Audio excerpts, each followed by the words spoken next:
حضرت ابو ہریرہ رضی اللہ تعالی عنہ سے روایت ہے کہ رسول اللہ صلی اللہ تعالی علیہ وسلم نے فرمایا،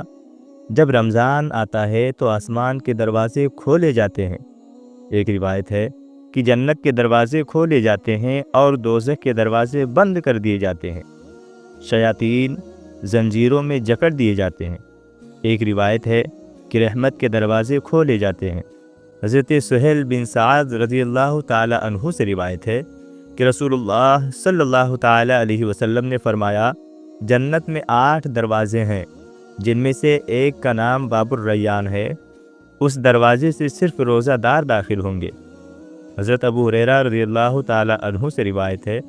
کہ رسول اللہ صلی اللہ تعالی علیہ وسلم نے فرمایا، جب رمضان کی پہلی رات ہوتی ہے تو شیاطین اور سرکش جن قید کر دیے جاتے ہیں اور دوزخ کے دروازے بند کر دیے جاتے ہیں کہ ان میں سے کوئی دروازہ کھولا نہیں جاتا، اور جنت کے دروازے کھول دیے جاتے ہیں جن میں سے کوئی دروازہ بند نہیں کیا جاتا، اور پکارنے والا پکارتا ہے کہ اے بھلائی چاہنے والے آ اور برائی چاہنے والے باز آ، اور اللہ تبارک و تعالیٰ کی طرف سے لوگ آگ سے آزاد کیے جاتے ہیں۔ یہ ہر رات ہوتا ہے۔ حضرت ابو ہریرہ رضی اللہ تعالی عنہ سے روایت ہے کہ رسول اللہ صلی اللہ تعالی علیہ وسلم نے فرمایا، جو ایمان اور اخلاص کے ساتھ رمضان کے روزے رکھے اس کے سابقہ گناہ بخش دیے جاتے ہیں، اور جو ایمان و اخلاص کے ساتھ رمضان میں قیام کرے اس کے بھی سابقہ گناہ بخش دیے جاتے ہیں، اور جو ایمان و اخلاص کے ساتھ شب قدر کو قیام کرے اس کے سابقہ گناہ بخش دیے جاتے ہیں۔ حضرت ابو ہریرہ رضی اللہ تعالی عنہ سے روایت ہے کہ رسول اللہ صلی اللہ تعالی علیہ وسلم نے فرمایا، انسان کی ساری نیکیاں 10 گنے سے 7 گنے تک بڑھائی جائیں گی۔ رب تعالیٰ فرماتا ہے، سوائے روزہ کے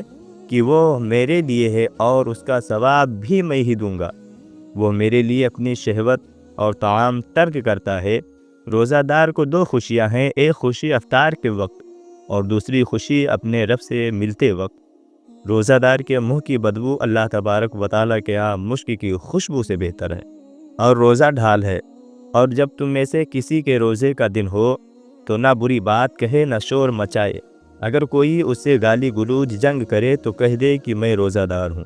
حضرت عبداللہ عمر رضی اللہ تعالیٰ عنہ سے روایت ہے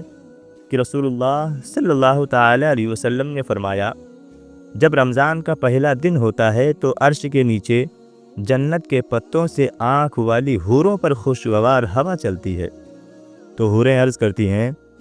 یا رب اپنے بندوں کو ہمارا خاوند بنا، ان سے ہماری آنکھیں اور ہم سے ان کی آنکھیں ٹھنڈی فرما۔